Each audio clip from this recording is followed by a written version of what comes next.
Hey guys, how are you? We'll kick it off on time in about 5 minutes time. Let me just grab my presentation.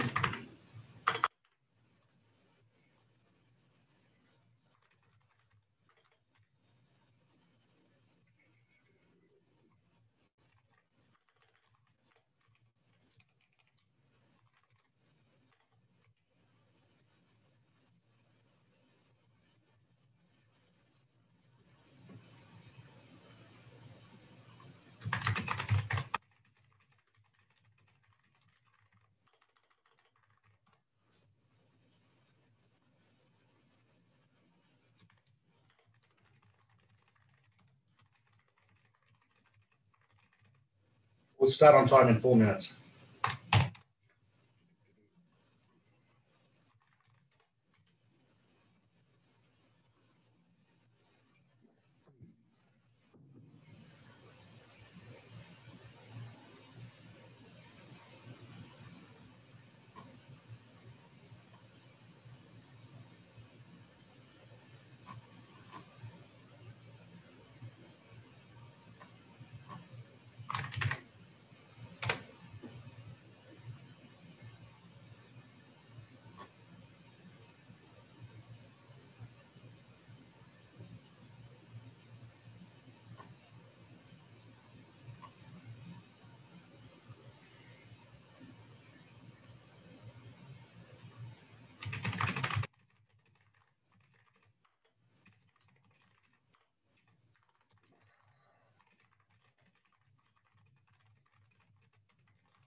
All right.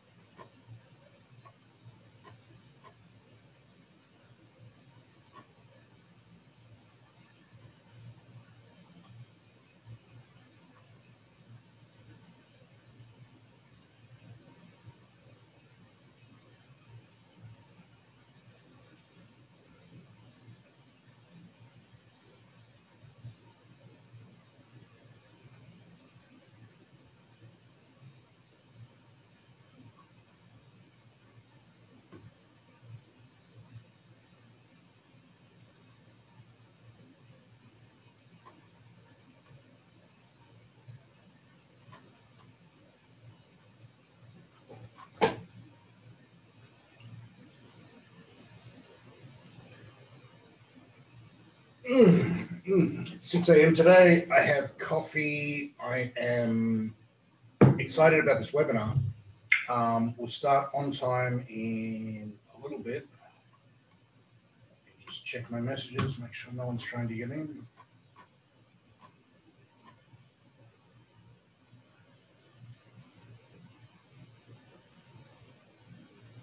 One minute to go.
All right, guys, welcome to today's webinar. And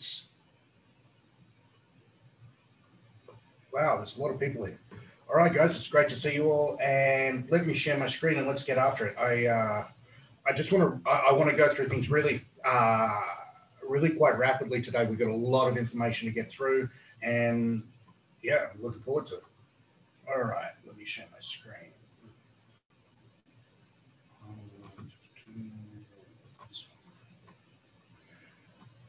All right, everyone can see my screen, right? Cool. Okay, I've got the chat up, and I'm good to go. Okay, so today's webinar is the first in our 4 series of webinars where I'm going to be breaking down all the new fundamentals that you need to understand to design trading systems for crypto. I'm going to be doing a deep dive on momentum systems for crypto. I'm going to be showing you how I optimized and iterated my own personal trading system.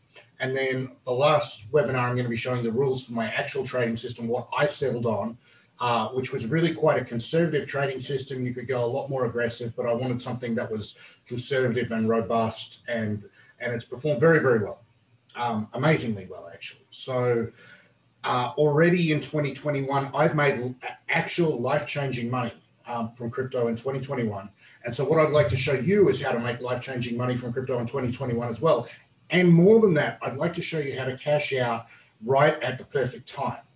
And this is even if you're starting from nothing, even if you don't know anything about blockchain, if you don't know which coins to buy. And I want to be able to do this in a systematic way without relying on luck, without relying on bullshit tips from idiots, and without having to go down, you know, rabbit holes of research that can just consume your whole life.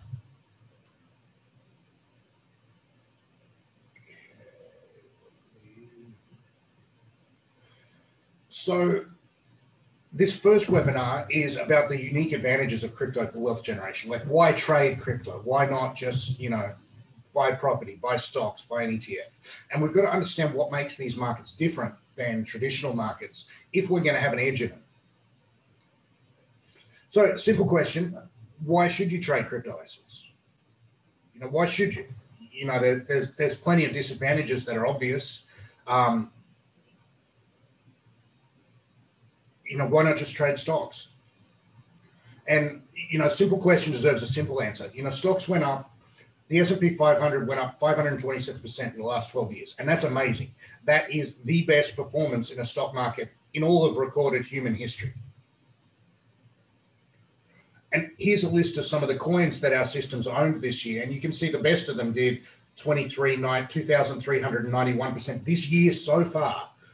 Second best did 1,113%. In fact, the average coin did more than 500% this year. So that we're trading in. So 12 years of the strongest bull market in history, or 3 or 4 months of crypto. Like, these markets are just turbocharged, and we're going to understand why they do this and why they keep doing this. Now, everything we owned, virtually everything we own, not quite, but virtually, beat 12 years of the strongest stock market in human history in a few months. And the next thing is, but aren't the bear markets bad? And yeah, they're really, really, really bad. They are like the worst bear markets of any market. But what if you could, with a high degree of reliability, mark tops, tops, tops, tops, and mark bottoms, bottoms, and bottoms? What if you could only trade these bull market phases? And if you could just stand aside for these bear market phases that are just truly awful? And what if you could get in right here when the bear market's ending? Right here where the bear market's ending? Right here where the bear market's ending? Now, this is what I've been able to do, both in testing and with real money. I was able to get in right at the perfect time, and so far so good. So far so good. So I'm going to show you how we did it, and there's a whole pile of new fundamentals to these markets that we really need to get a grip on. So at the heart of what we're doing is that because all the data is recorded in the blockchain, right? You transfer a coin from one address to another address. The time that it's transferred is recorded. So what we can do is some advanced heuristics on it. We can, if I know what date you bought it and I know what date you sold it, or if you haven't sold it, I can work out how much profit you made, right? So I can work out how much profit is being banked. I can work out things like how long the people who are banking profits have been holding their coins for. So I can see if it's long hands, people who've been holding their coins for 6 or 7 years, dumping out of the market after an incredible run, which is usually the end of a bull market. Or I can see if it's short-term traders who've held their coins for a couple of weeks being shaken out of their positions by a sharp drop, in which case that's usually a bottom. So because everything's encoded in the blockchain and everything is public, we can do an enormous amount of data mining, and we can learn stuff that's just impossible to find with regular markets. And there's many, many ways to do this, and we can confirm our findings in like 5 or 6 different ways, and it's very, very interesting and just a huge advance. So we can identify both long-term and short-term tops and bottoms every single time. And you know, if you know me as far as price action, chart reading, technical analysis goes, I'm always the guy who says that you should never try and pick tops. That picking tops is like a stupid thing to do. No one rings a bell when the top is in. No one ever knows. That's true when it comes to stock markets. And like, I don't know the first thing about tops and in terms of picking tops in the stock market. Like I thought the stock market had topped last year when the coronavirus hit. Like I thought stick a fork in it, that's done. We're starting a big bad recession. That's not the case, obviously. So I got that wrong. But in crypto markets, we have much, much, much, much more data. And so we can pick tops and bottoms for the first time. And you can't do this in any other market. You can pick tops and bottoms in crypto, and you can't do it with stocks. It's a huge advantage. And since Bitcoin's only been around 10 years, but in 10 years, it's been through 6 boom bust cycles. And these signals, which I'm going to talk about today, they've picked the exact top within 3 days of every single top, and exactly the same for every single bottom well, we haven't finished the current bull market. So 6 tops and 5 bottoms so far. No false positives, no data mining weirdness. Like, you can just tell when the top is in now. So the implication of that is that it's possible to trade only during these parabolic bull markets, and these are like 100 times as strong as the strongest stock markets. And you can cash out at the perfect time, which is what I'm all about. So I know some of you don't like crypto. It's unregulated. It's the Wild West. The people who trade it are just dickwads sometimes, and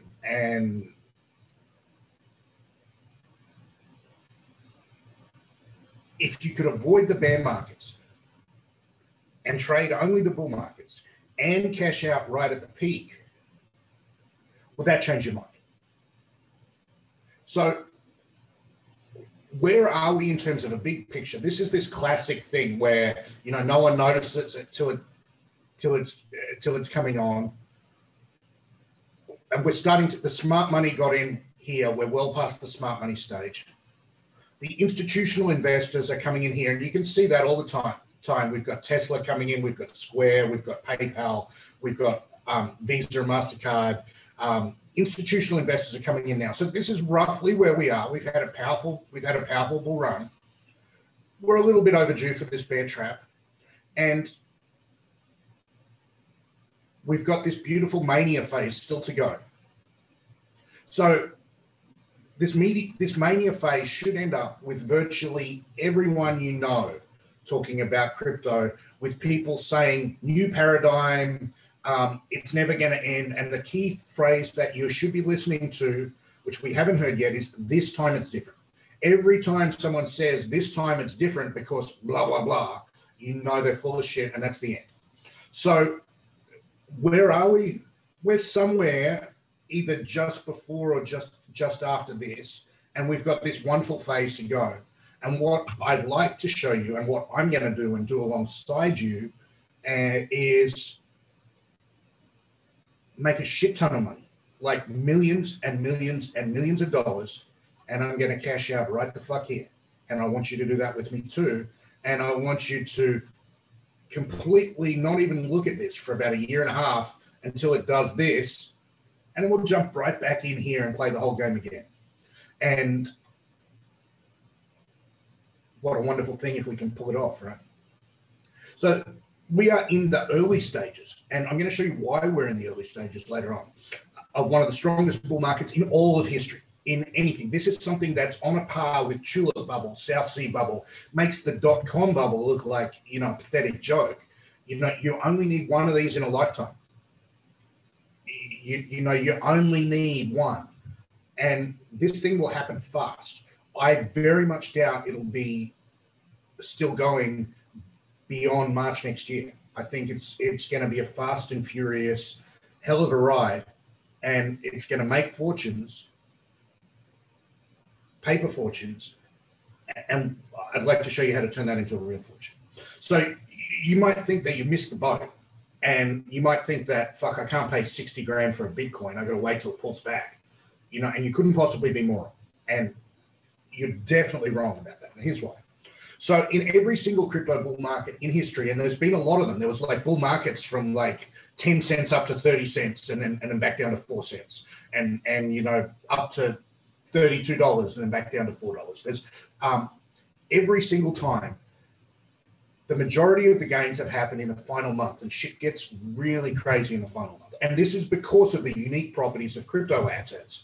And they make blow-off tops happen 100% of the time. Now, if you know anything about price action, you'll know that there's two ways that bull markets end. They either end with a bang, like a 2017 crypto market, or they end with a whimper where they just run out of steam and just gradually roll over, like the 2007 stock market heading into the 2008 crash.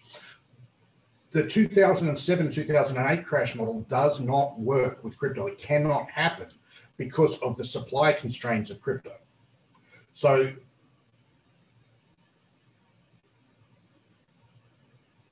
every single time we get a blow-off top in crypto, it's always happened. It's always going to happen again. So we can be alert for the properties of blow-off tops. So in 2014, we had 90% of the gains, and this is just in Bitcoin. Altcoins were way even more extreme than this. So in Bitcoin in 2014, we had 90% of the gains in 2014. And in 2017, 60% of the gains happened in Bitcoin in the last month. And in the final 2 weeks, altcoins went up an average of 220% after Bitcoin topped. So all of the money is really in that last month. And that last month is going to be a crazy, crazy stressful time. Your account's going to go parabolic. You're going to be making 100, 200, 300 grand a day. At that moment, when you start making hundreds of thousands of dollars a day, it's human nature to think, oh, I can quit my job and do this full time. It's going to last forever. And you know, I'm not just going to be a comfortable, I've got my retirement saved, I'm going to be rich. And the moment you start thinking those idiotic thoughts, you're not going to want to sell and you're going to fuck it up. And look at how fast things decline after that frantic top. So picking the exact top is really, really, really important. So let's look at where we are now. Crypto markets, we know, end with a bang and not a whimper. This is the current Bitcoin chart. So in the last month, we had 10% gains, and we've had a 20% pullback since then. This cannot be a top. This is not what tops look like. This would require the crypto market to have totally changed its stripes. It's not a top. So I've got a couple of Binance accounts I've been trading with this system. We started with 70K. I pulled half the profits.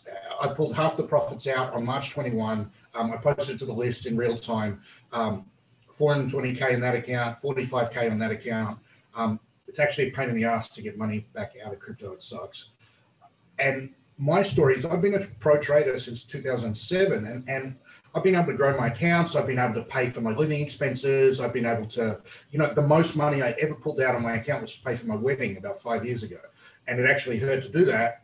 And it hurts every year to pull out enough to pay my taxes. Like, I guess my point is that I've been able to pull chunks of money out for things like my tax bill, but I've never actually gone and like, oh, let's pull $500,000 out because that's too much money to be leaving in crypto. Like I've never done that before. And It's the single biggest withdrawal of my trading career. It's the first time I've withdrawn anything over 100K. And that's after 14 years of doing this full time.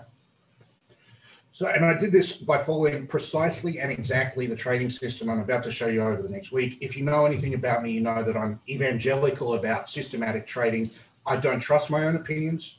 I don't trust my own research, because I know that what happens is that as soon as I start doing the research into a coin and deciding, wow, I like this fucking coin, that's a fucking great story, before you know it, I've just convinced myself into whatever I was trying to convince myself. And, you know, I'm a sucker to convince myself into all kinds of awful shit. And so I want to get away from my own opinions. I want statistics to govern my decisions, and I want systems to control my process.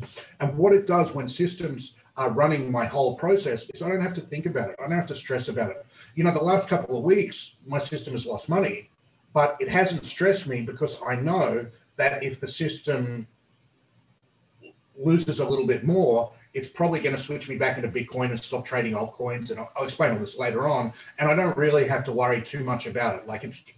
It's all good as long as I keep following the system. So over the next week, I'll be teaching you every single thing I know about building trading systems for cryptos, and showing you my personal system. And I want to show you from first principles how I derived the algorithm you're going to learn.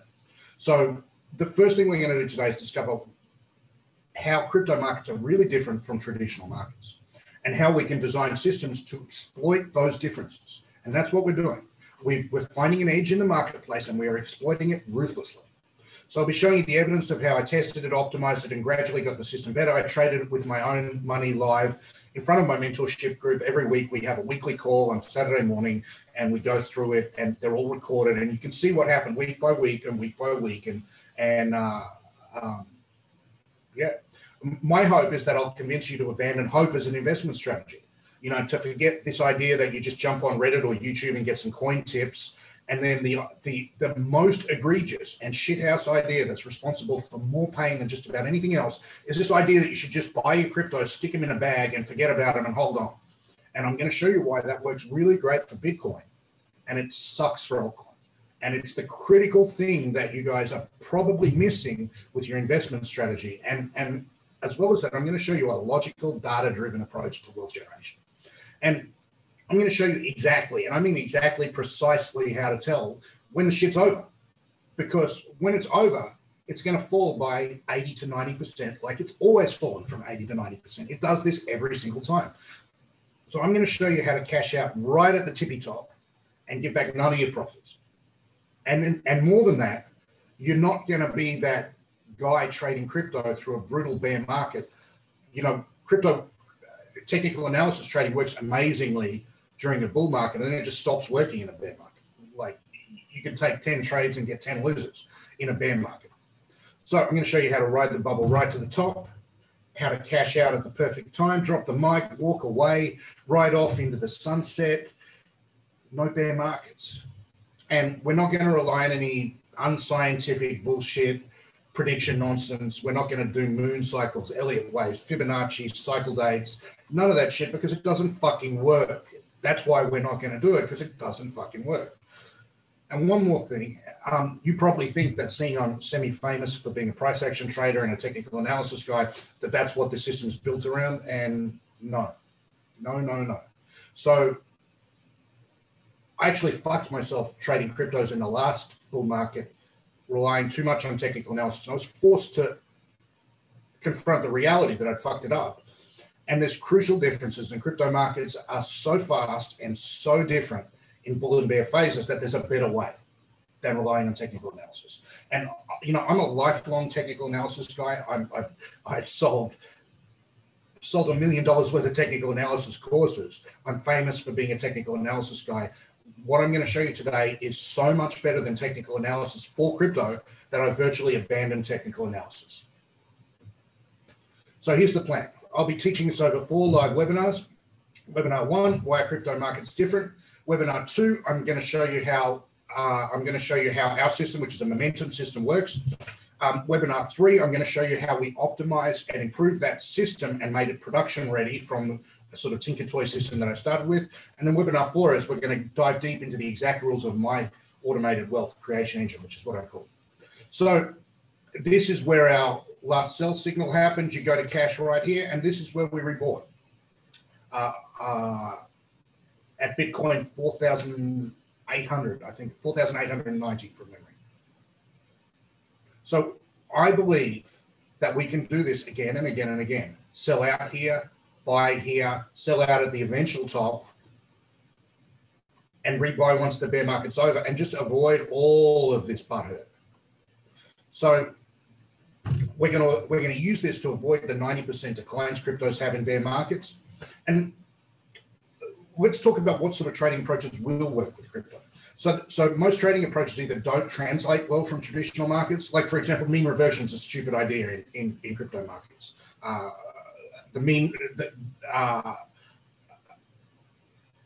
Actually, I won't go into the reasons for it, but it just doesn't work. And it works really, really well in currencies and stocks. So most trading approaches that people tell you to adopt require you to just, at some points, you've just got to accept that you're going to take an 80, 90% drawdown, and you've just got to suck that up and just stick it in your back pocket for 5 years and wait for it to come good. That's literally the approach that everyone tells you to take.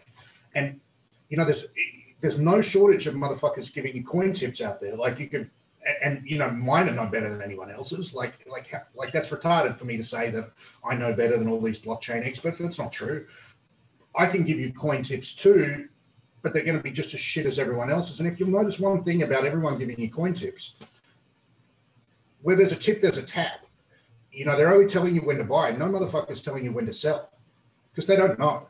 And that's what we've got to fix. If we're going to make this work, if we're going to capture the full amount of the gains, we've got to figure out how to get the fuck out at the right time. So let's look at the common approaches. And you know, going back in time, you should have bought Bitcoins. We have to go back. We have to buy Bitcoins. Like, that's not a trading strategy. You know, I've got a great friend who had his whole net wealth in Bitcoins right back from like 2011. And you know, I'm thrilled for him. He's like minted. He's got a fucking yacht and a beachfront house and all kinds of pussy now. And I'm happy for him, but I can't do what he did because I can't go back in time.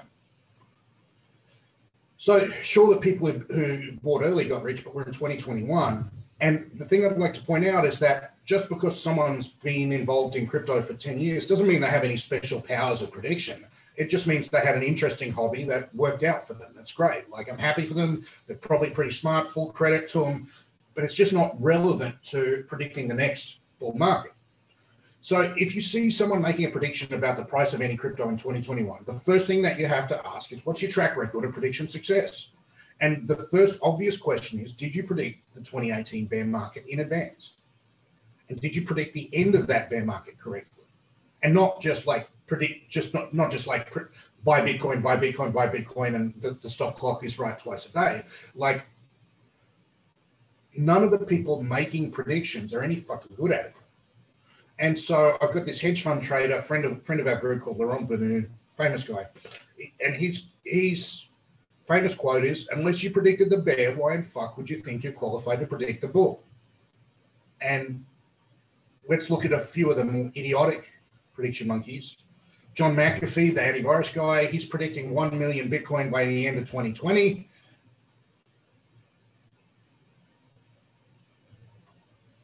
He says he'll eat his dick if he's wrong. And, you know, he's been arrested. He's going to die in prison. He doesn't have any idea. Like, how would he know? So there's this other guy, Pomp, probably the biggest guy in the space. He says, buy Bitcoin. Like, he goes on CNBC and says, buy Bitcoin. Bitcoin goes up, buy Bitcoin. Bitcoin goes down, buy Bitcoin. All through 2018, buy Bitcoin, buy Bitcoin, buy Bitcoin. So here's 2019 price predictions. Bitcoin hits 100,000, it was 75.50. Ethereum hits 3,000, it was $140. Litecoin hits 2,500, it was 44. And Ripple hits $10, it was 20 cents. So probably the most famous prediction guy who crows loudly about his prediction ability is like wrong by a lot. And there's a whole industry of these Bitcoin predicting assholes, and they promise to get their crystal ball out and fucking help you. And really what they're trying to do is they're trying to solve the most unpleasant part of trading is not knowing what the future brings. So when these assholes get out their crystal ball and they tell you, oh, we'll get $1 million of Bitcoin by blah, what they're promising is to solve that emotional pain of not knowing what the future brings. And we're just, as human beings, we're just suckers for that line of bullshit. We really are. Like, I find myself sucked into it. You know, if someone puts up a prediction that agrees with what I think is going to happen, I'm like, yeah, that guy knows what he's talking about, but he doesn't. So what I did is I did some research and I got some of the more notable predictions, and I looked at the date they published and the predicted price and how wrong they were. McAfee was predicted a million per Bitcoin in July 2019. He would, by the end of the year, he was extremely wrong. Morgan Creek Investments, who are one of the biggest hedge fund investors in the crypto space, he predicted 100,000 in December 2019. He was very wrong. Head of blockchain at Price Waterhouse, very wrong. Robert Schwertner, who's a big name influencer, he was very wrong. Andy Chung is head of operations at the 5th biggest crypto exchange. So he's like right in the trenches, moderately wrong. Poulin is the 3rd biggest mining company. He was wrong. Standpoint Research, a big name blockchain research company, wrong. All these guys, wrong. Data Dash, CEO of Blockstream. Blockstream is the company that sets the fucking rules for Bitcoin. If anyone's going to know, this guy should know, and he's wrong. Altcoin Daily, he's wrong. Arthur Hayes, he's a bit better. Like, admittedly, BitMEX and Arthur Hayes, these are real traders running a derivatives exchange, and they're actually not too bad. So out of all of the top people in the industry, Arthur Hayes and BitMEX Industries did pretty well, and these two guys were essentially correct. So out of 20 guys, we've got 2 who aren't too bad, who are the same guy really, and 2 who did pretty good. We're looking 10 to 20% of the best name predictions, the most capitalized, the most money, the most influence in the industry. Like BitMEX is like the 3rd biggest exchange. They're worse than random. That's my point, is they're worse than random. The best and brightest minds in the industry, they live, eat, and breathe blockchain. They will die on this hill. Like, blockchain is the future of money. If you ask every single one of them, they will die on that hill. Fiat money is dead. We're taking over Bitcoin forever. They have no clue. So why would you listen to them? And the other sales pitch that comes out a lot is that insert random shitcoin, it's the new Bitcoin because of reasons. You know, it used to be in 2017, it was one of these Bitcoins are the new Bitcoin. One of these shitcoins is the new Bitcoin because they've got privacy and Bitcoin isn't completely private, or because it's an ecosystem and you can run smart contracts on it, or because of, you know, now we've got DeFi. Because of DeFi, it's going to be the new Bitcoin. Insert reasons. I think it's probably a good time to look at what I personally invested in. So my biggest holdings in 2017 were NEO, ICX, ZRX, TRX, OMG, and ETH. So I think it's probably a good idea to embarrass me and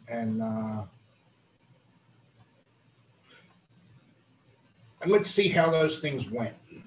So let's start with ICX USD. If you have a particular favorite shitcoin from altcoin from the 2017 bull, can you just put it in the chat, please? And let's see how it went. So Simon Spall says you won't be embarrassed alone. Yeah, it was a hateful time. Excellent. All right, so let's look at ICX. Bitcoin topped at about here, and ICX went from, what was it, $2.16 up to $12, a 600% rise in 2 weeks, and I held it all the way through this and all the way down through there. Let's look at XLM. Seeing that's one from the chat. Okay, before I move on, what I want to point out is that if we fast forward in time, this is not just a situation where, if I just hang on until the next bull market, I'm going to get my money back. Look at this motherfucker. This fucking prick of a thing at $1.60 Everything else is it's never even close to where it was in 2017. And is this going to get up to here? The fuck it is. It's not. This is a fucking dead shit coin. Okay, so let's look at XRP.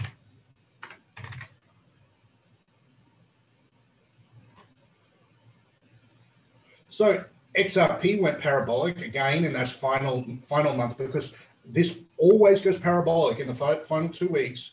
If you didn't get out right here, really you gave back a lot of profit. And then look at where it was. It was $2.70-ish, and it's gotten to $1.70. It's still a long way behind its highs. So you imagine for 5 years you've been holding this fucker expecting it to come good, and it's sort of half come good, but you still haven't made your money back. Like, you're still not even close to where you were in 2017. So let's look at a few more from the chat. XLF.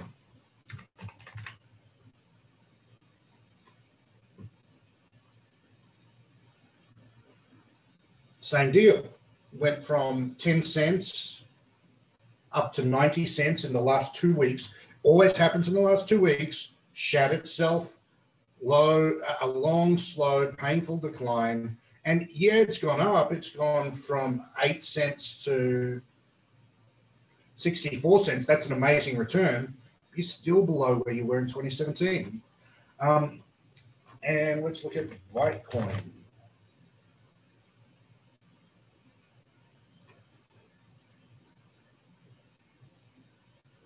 Oh, that's even worse. Like, look at this. This is from Joachim. It was all the way up here, and you're not even close. You're never going to get your money back off that coin. Like, it's actually trading below where it was in the start of the last bull market. Like this is a terrible, terrible thing. Okay, Chris has XHV.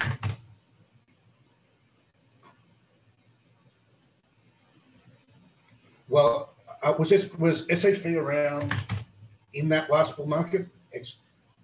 XHV. Let's look at metrics. No, I think this one only started after the bear market. That's a nice looking chart. XEM from Simon Paul.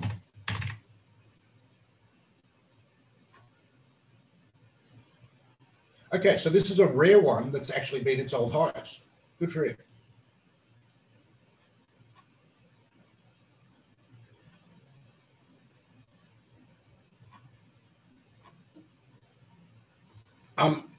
Michael Landau wants to re-emphasize that we aren't at all in that same old mania phase. Yeah, we're nowhere near it now. We're getting to that in 6 months' time. Okay, so we've got IOTA. We'll just do a couple more and then we'll move on. So you can see IOTA went manic and then we're back here. And so I guess Chris Hawkinson's got Nano. Let's make this the last one. Same deal. So we can see this.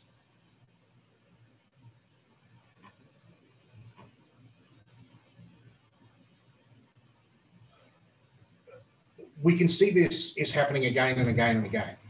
And some of these really, really hurt me to talk about because I'm a semi-well-known professional trader and I've got a large following. And I FOMO'd in to these overhyped shit coins at the absolute zenith of the madness. And I got burned. And what I did is I bought 5 Bitcoins. I traded the 5 Bitcoins into about 12.5 Bitcoins inside a month. And I pulled out my 5 Bitcoins, put them in a Trezor, put it on my desk. It's still on my desk. And I thought in my head that, though now I've cashed out my original 5 Bitcoins, that's safe. And so I thought I'd let it ride with the profits, and it was not so very smart. I was very, very stupid. Stupid I am. Read, I should not. And it's important to understand that what actually happened there, where Bitcoin topped December 17, 2017, and then altcoins went parabolic after Bitcoin topped. This happens every single time. This also happens in traditional markets, just not to the same crazy, crazy degree. And it's been observed in stock markets since 1932 when Dow Jones, actually the Dow Jones back, the guy's first name was Dow and last name was Jones, he figured this out and he called it Dow theory. And you can Google Dow theory and it's called a Dow non-confirmation. And it's a very, very reliable way of picking end of bull market moves. So let's look in a bit more detail about how it went down. So Bitcoin topped here 18th of December 2017. Altcoins took over and most of the popular ones tripled or more in about 2 weeks after Bitcoin topped. And at the absolute peak up here, I was buying all these like no-name shit coins like Mint and Redcoin and fucking like really egregious scam Dent, really egregious scam coins. And they were doubling inside a couple of days. So Bitcoin topped, and you can see that in the 2 weeks after that, all of these altcoins, this is Neo, which was the coin that I really liked, like legitimately liked. It went up 300% in the first 2 weeks of 2018, and it lost 99% of its value. And it's starting to recover now, but yeah, Neo is back at $100. Exactly so. And you might think correctly that I'm a dumbass for not selling, but if we look really closely, so the majority of these losses happen really, really fast. Like from here, you're 50% down inside a week, more than 50% down inside a week. Inside of 2 weeks, you're like 70, 80% down. Ryan, I would say that it depends how you define alt season. So if we define an alt season as when alts broadly outperform Bitcoin and Ethereum, which is how I define it, you will have many alt seasons before this bull market is over. If you define an alt season as when every alt goes parabolic and that's the end, then yeah, but there's better ways to pinpoint that, and I'll be getting to that. So I sold my Neo for $60 after it got to $200. That is not pro level investing. That is like poor performance. And I didn't make my money back. I wouldn't have made my money back just by holding. That's my point. So why does this happen? This happens because if you bought Neo at $200, when it gets to $200 in a couple of years' time, you're going to sell because people sell to get their money back. It's human nature, and this human thing where if we hold a losing coin or a losing stock for a long, long time, it hurts our feelings. The only thing that can fix those hurt feelings is us getting out with some pride. Oh, I got my money back. And so what happens is as soon as you see that number where you bought at, people hit the sell button, and this is what happens. And Simon Spall's like a deep in the game crypto guy. He says these were a roll call of his portfolio back in the day. And I thought they were the strongest, most promising. As stupid as it sounds, I thought they were blue chip alts. So let's compare that with Bitcoin. So that buy and hold strategy, the HODL, doesn't work at all with altcoins. Works like a motherfucker for Bitcoin. If you bought here, fine. If you bought here, fine. If you bought here, fine. If you bought here, fine. If you bought here, fine. Bitcoin's a different animal than altcoins. And the confusing of the two has been the ruin of many a poor boy. And it fucked me, and it's gonna fuck you unless you smarten up about this. Okay, so I'm going to explain, why Bitcoin always comes good. So summarizing so far, so buy and hold doesn't work well for altcoins, but it does for Bitcoin if you can handle 85% declines. If you can handle that, buy and hold Bitcoin or dollar cost averaging, that's an easy, simple strategy that works over the long time. It will probably continue to work for Bitcoin. Following the predictions of big name gurus doesn't work at all. Like, I think we conclusively proved that. Altcoins that suffer big declines in a bear market, they struggle under the weight of bag holder selling pressure. And something that's very important to understand is that the best, fastest growing coins in this bull market are not the coins from the last bull market. And if you think about what are the hot coins now, DOT, Uni, Chainlink, Sushi, any of those type things, Terra, Luna, They were nowhere in the last bull market. And if you think of what are the hot coins in the last bull market, NEO, ICX, OMG, TRX, they're fucking nowhere in this bull market. And this is a phenomenon that we see in the stock market too. You know what was the top coin in the 2001 .com bubble? It was Cisco. Cisco was like the standout. AOL, Cisco, like they were just like the shit to own. Amazon was being traded, but it was considered a penny stock back then, you know. And in the next 2007 bull market, the hot stocks were mining stocks. They weren't even .com stocks. And in our current bull market, the hot stocks aren't mining stocks; they're tech stocks, but a whole different set of tech stocks than the ones that were hot back then. So it's this clap that in stock investing we call it the general fighting the last war fallacy. So you look at what the last war was like and you design a strategy for that, which is always wrong because the future and the past, they rhyme, but they don't repeat. So why are crypto markets different? Like why are they really different? And if we can understand this, we're much closer to solving the problem and figuring out some edges and then exploiting those edges. So user behavior is radically different for long-term held Bitcoin. Now, this is the one thing, if you take one thing away from today's presentation, know this. So this is getting a bit technical, but let's dive in. So this is the probability of a coin being sold within 14 days. So this is day 0, and it's got like a 75, nearly 80% chance of being sold in the first 2 weeks. So if you think about someone who funds a Bitcoin account for the first time, what are they going to do? They're going to go buy some drugs, they're going to buy an NFT, or they're going to put their money from Bitcoin into a pile of shitcoins, right? The odds are about 78% that that's going to happen within the next 2 weeks, right? Does that sound about right? If that coin hasn't moved for a month, it's probably only got a 10% chance of moving in the next 2 weeks, right? We're down here. If that coin reaches about here, statistically, it's very, very unlikely to move for the next like 5 years. So what this means is that we can isolate the behavior of these coins that have been moved recently. And these are the short-term traders. These are the guys who are like me, in and out of shit coins, buying and selling altcoins, cashing in, cashing out, actual traders. And these guys down here, if you think about the psychology of a guy who's held his Bitcoin for 1,000 days, for 1,500 days, he doesn't even check the price anymore. He's just holding. He's a very, very different animal. So because as coins age, they reach this crucial kink in the band, which happens about 155 days. We're going to see why this is important in a moment. The behavior is very, very different. So once a coin gets to here, it's probably going to stay here. So what this means is important to understand. So when BTC isn't spent quickly, they tend to get taken off the market. And so what does that mean? It means someone's sticking it in a Trezor and putting it on the desk like I did with mine. It means that a corporation is printing out their private key onto a cold storage paper wallet, cutting it in 4s and putting it in 4 different safes.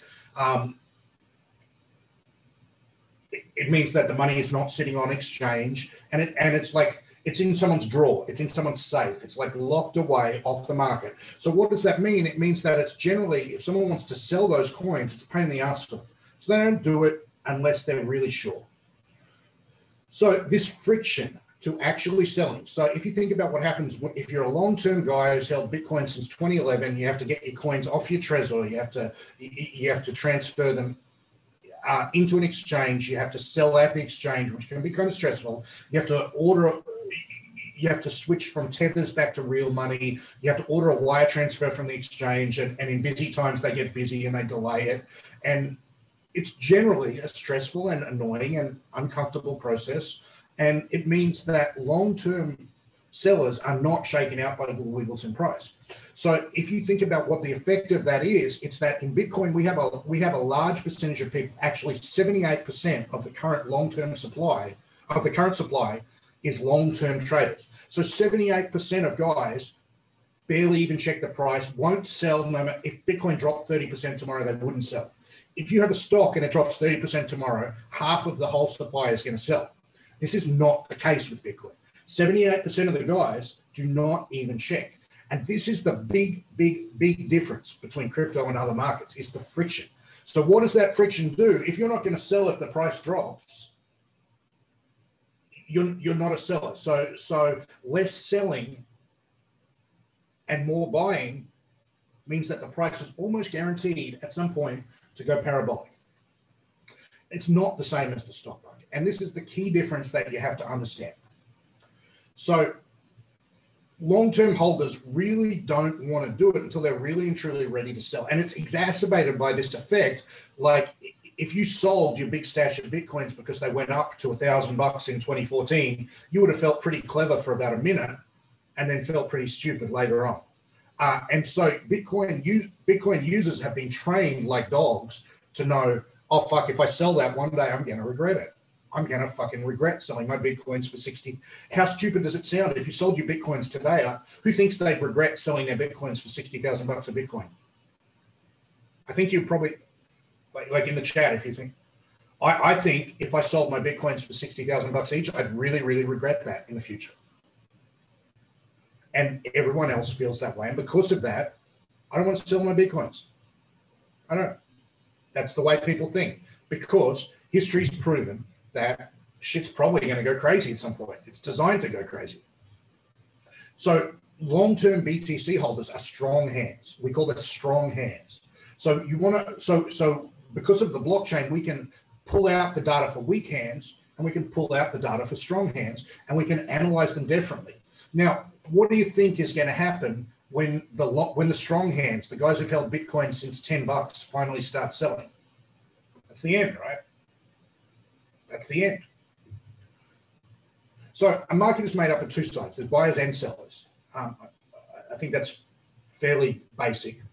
So we have a decrease in selling pressure when these long-term coins come on the market. And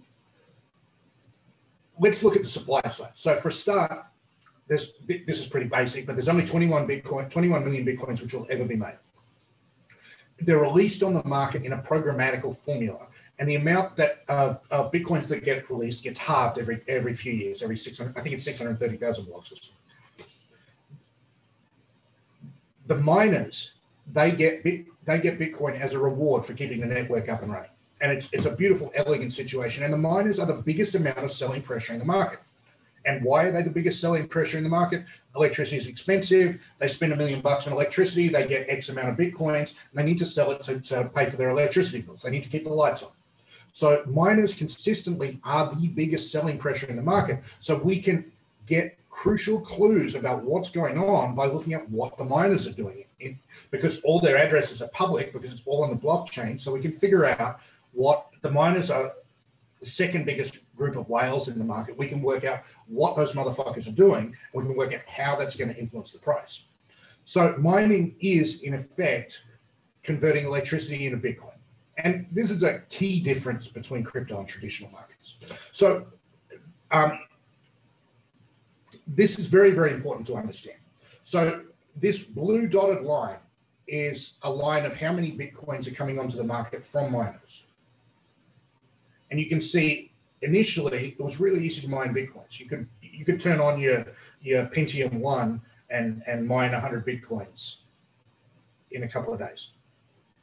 And then it got harder and it got harder, and you can see the slope goes down.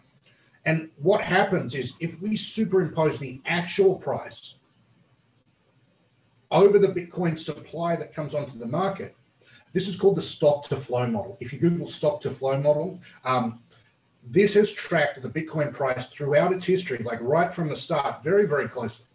And you can see that it's tracking this current bull market very closely. And if it holds, then as stupid as it sounds, by like 2027, we're looking at $1 million of Bitcoin. I mean, it's hard for me to even comprehend that. Like, that's way beyond what I think is going to happen. But how the fuck would I know? I don't have a crystal ball. I'm an idiot. So supply goes down when the Bitcoin mining rewards halve. That's important to understand.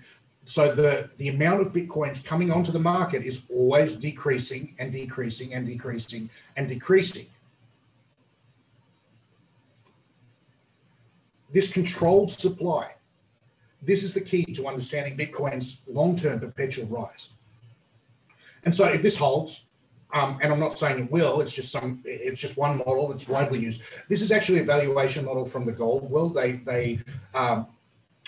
They track gold prices with this particular valuation model. So new coins are always coming onto the market at a decreased rate. So what other factors are there? So if you forget your password, you're fucked. There's no reset password. Those coins are gone. And probably 3 million Bitcoin have been lost this way. People die with their private keys. They throw away old hard drives. They forget the password. And the other whales in the market are exchanges. So let's look at how many coins the exchanges have available to sell. So this is the percent balance on exchanges. And you can see that for most of its life, this yellow line, this orange line, is the Bitcoin exchange percentage.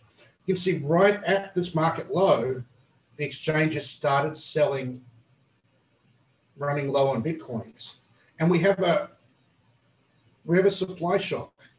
Most people, the biggest sellers are the exchanges to new people who are funding their accounts. Like I've joined Coinbase, I want to buy, give me $10 worth of Bitcoin. And the exchanges are running out. They are running out of supply to sell. Less Bitcoins to sell, less selling pressure, coupled with increased buying pressure. This is why the price is going up. This is probably the biggest factor in the boom market. Now, anti-money laundering laws are pretty strict, especially in America. And it's a pain in the ass to get your money into crypto. You got to fill out a bunch of forms. It's a pain in the ass to get it back out. And so this friction makes bull markets stronger, and it makes bear markets stronger. So I love this quote from Nassim Taleb. So the market is like a large movie theater with a small door. And the best way to detect a sucker is to see if his focus is on the size of the theater rather than the size of the door. And you can see it very clearly. There's this supposed multi-trillion-dollar market cap, but that can vanish very quickly because the size of the door is very small. You know, when this game stops, when the music stops and everyone's going to run to cash, that door is way too small for everyone to cash out. So in crypto, the market cap is the size of the theater and the liquidity is the size of the door. And in a panic situation, everyone becomes highly predictable and massive moves happen. So one more factor is the stable coins. So stable coins like Tether, USD coin, all those things, they allow non-real money exchanges to function. For example, you can't swap Bitcoin for US dollar at Binance, which is the largest exchange, but you can swap it for USD tethers. A tether is a fake US dollar that's like a pretend dollar.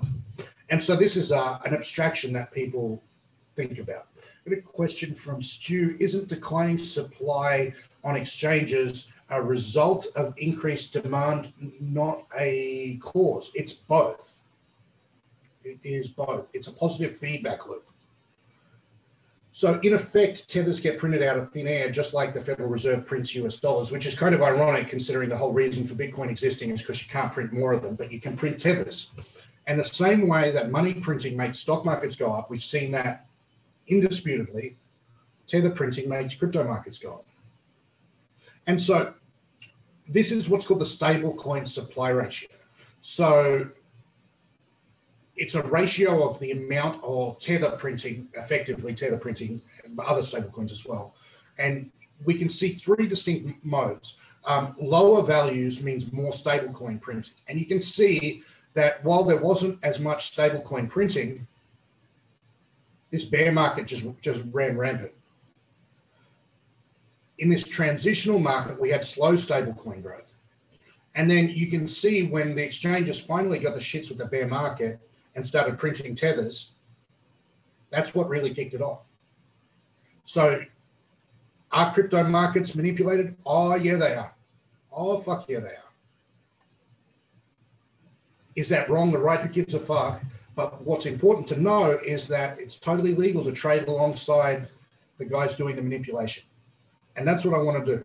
If I see this stop, I'll probably think that the music's pretty close to stopping.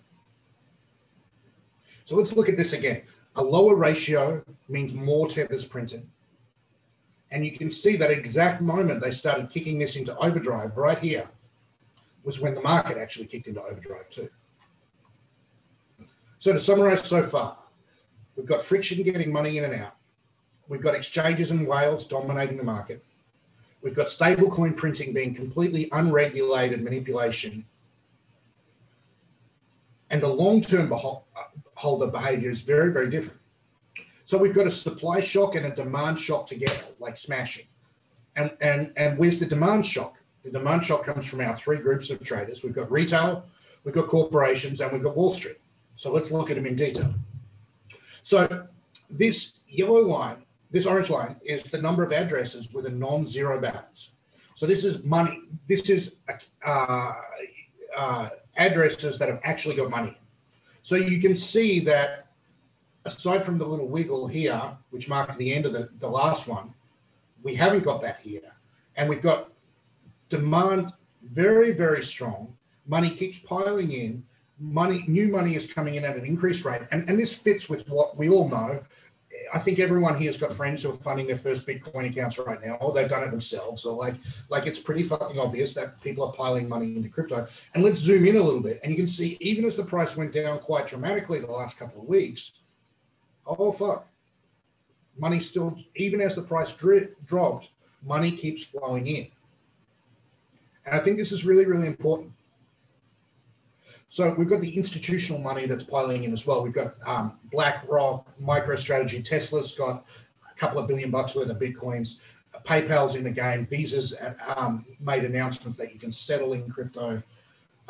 These are some of the big treasuries. We've got Square, Tesla, MicroStrategy, Coinbase, Galaxy, big corporations with multi-billion dollar investments in Bitcoin.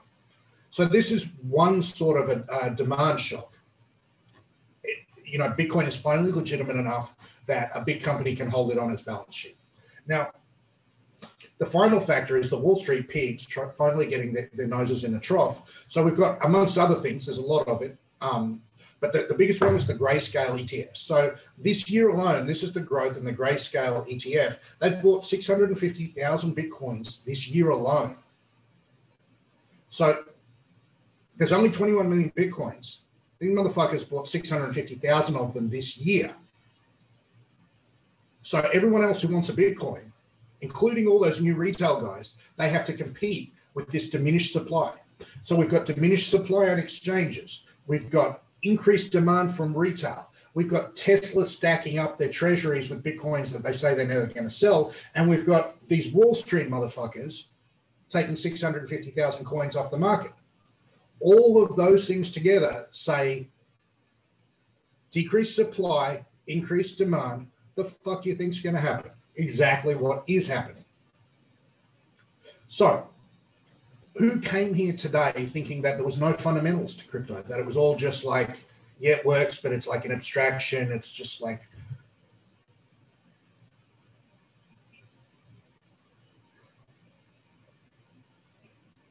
you still think there's no fundamentals? Because I think there's really, really fundamentals here. Like, I think there's shit that we can really run with.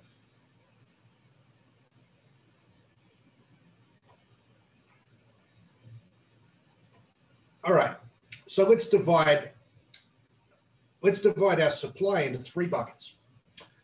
We've got illiquid supply, which is supply in cold storage that hasn't moved in a long time. We've got reasonably liquid supply, and we've got highly liquid supply. Highly liquid is the stuff that's going to be sold today or tomorrow in the next couple of weeks or whatever. So red is highly liquid. You can see that illiquid supply, which is the blue thing, is growing faster than anything. Now, what that tells us is that people are buying their Bitcoins, putting them off exchanges, and they're just sitting on them. Everyone's sitting on them off exchanges. And you can see that in 2021, the biggest growth has been in illiquid supply.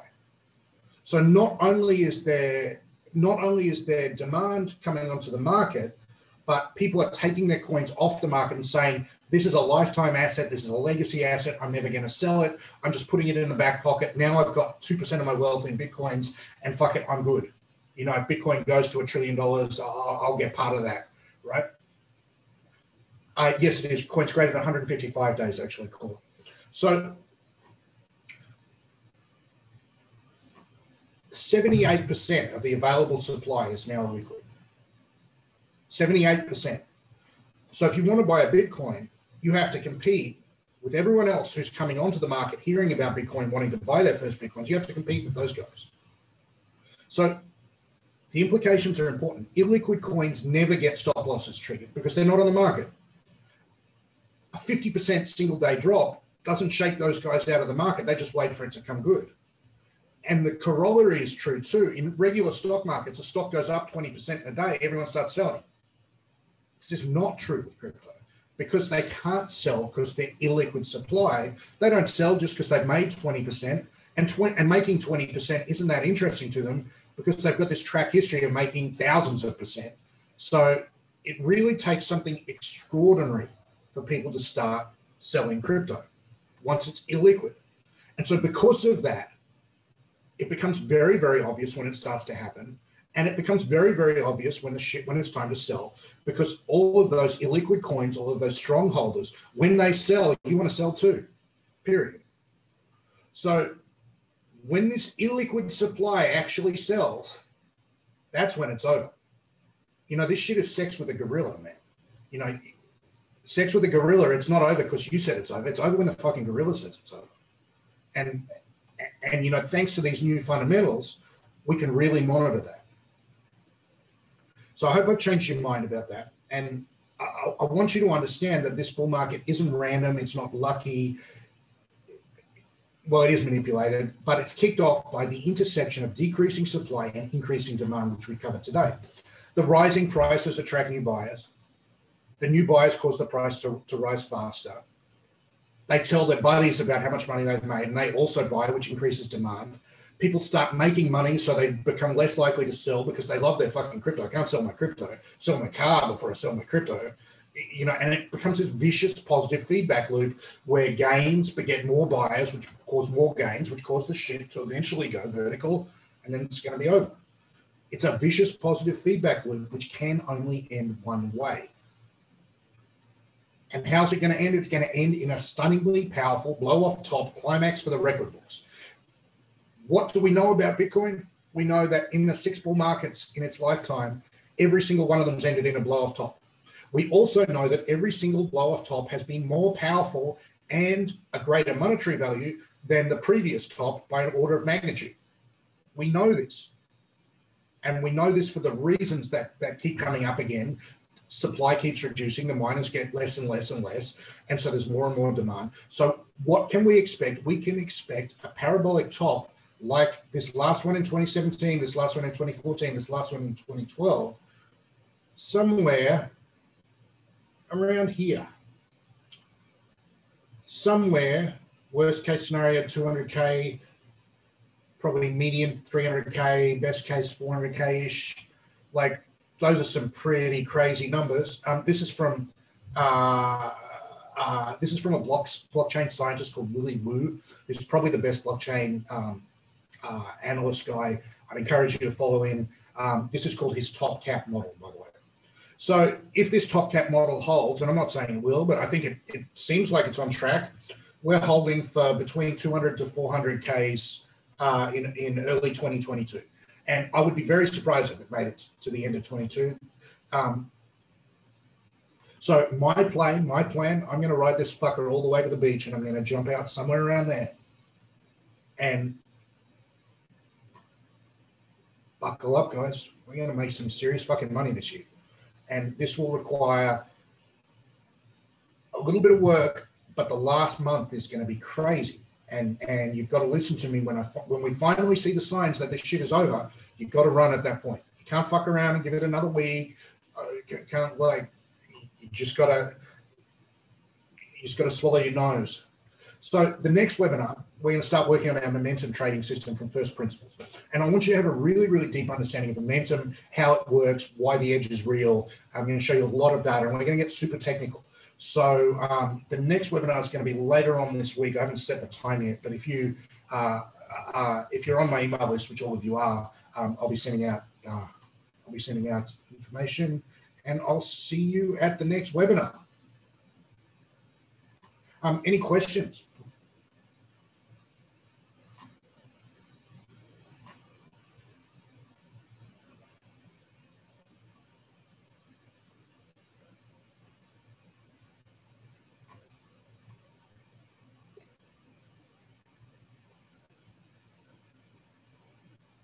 Am I planning on scaling out? No, I'm going to go all in one amazing day. When will be the top? Nobody knows. So Peter, that's an important question. Is I can't tell you when the top will be, but I can tell you exactly what's going to be happening when the top happens. So it's like, I don't know when the date is, but I know exactly what user behavior will be like when it happens. And there will be no confusion. There will be no gray area about it. There will be no... Andrew Walker, will the blow-off top present a short opportunity? Geez, that's a good question. Shorting is orders of magnitude more difficult than buying. Yes, it will be a shorter opportunity. No, I won't be participating in that short opportunity. I think that keeping my mind on the main thing, which is for me is making $10 million out of this, $10 million out of this in the next year, and cashing out $10 million, and that's my main priority. I'm not gonna try and get cute with it. I think that's probably going to be getting a bit too cute. Yes, there'll be a recording, and yeah, okay. But crypto is not for day trading. There's the big money in crypto is in the big move, right?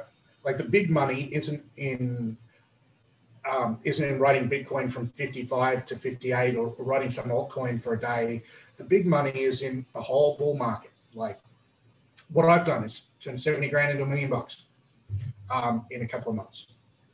That's what.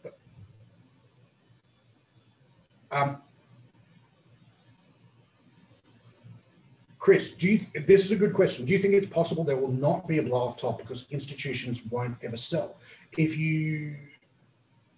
So bull markets do not end because they're overvalued. They end because the last person who has capacity to buy and inclination to buy has bought. So if you think about, say, the property bull market in America in 2007, when did it end? It ended when everyone had a fucking house, and and everyone had two houses actually, and everyone had like a string of houses.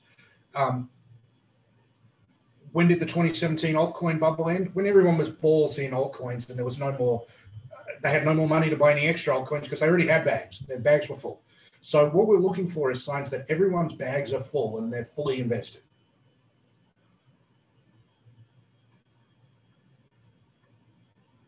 Eric, do you think Bitcoin will top first? I strongly suspect that Bitcoin will top first because that's the way that it's always happened in the past. Could I bet my life on that? No. And is my system reliant on that? No.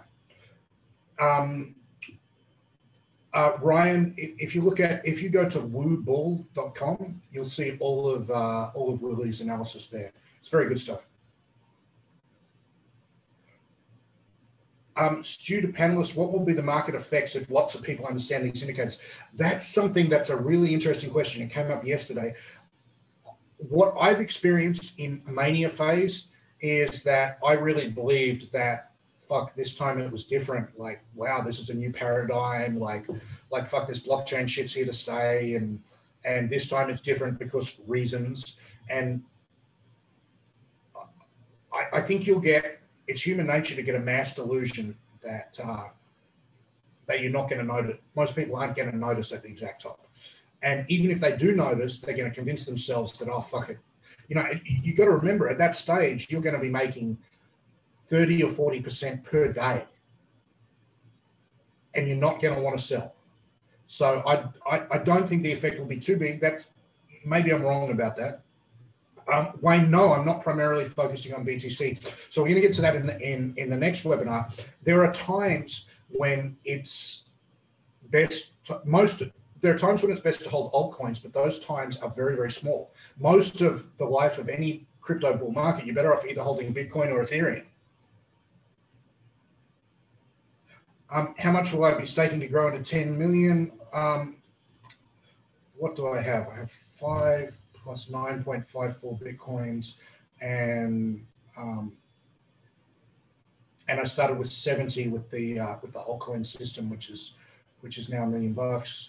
So 70 plus my 5 Bitcoins from last time, which cost me fucking $17,000 each. So that was 85,000. And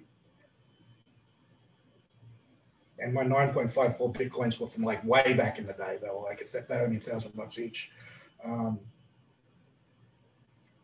So all up under 170 grand.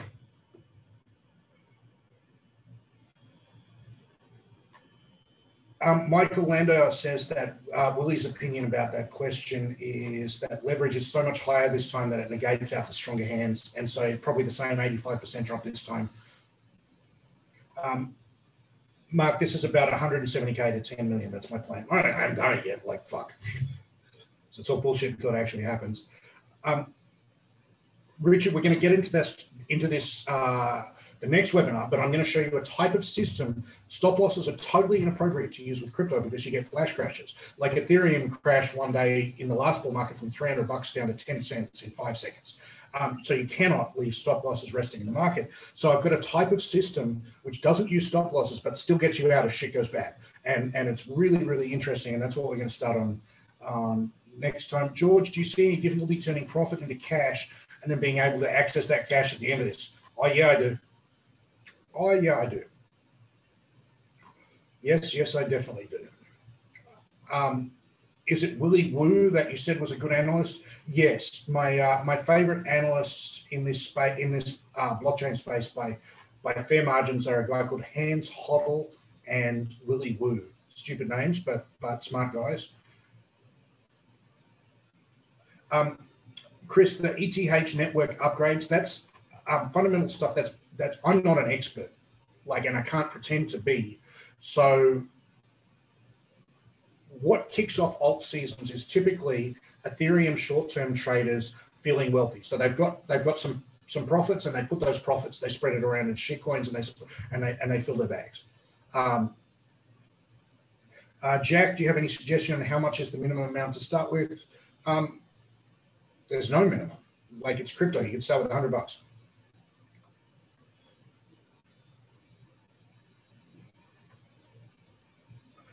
Bitcoin futures and micro futures, totally fine to use. My issue with Bitcoin futures is that they may change the margin requirements when shit goes crazy, and they may force you. They might force you out. Are you trading coins through CFDs? No, I'm not. It's probably simpler, but I advocate doing it. Frederick, Willie Woo, and Hans HODL is the name he goes by. You find him on Twitter. All right, guys. Really hope that's been helpful, and yeah, hope it's been helpful. All right, guys. I'll post the recording, and yeah, we'll do the next one later this week.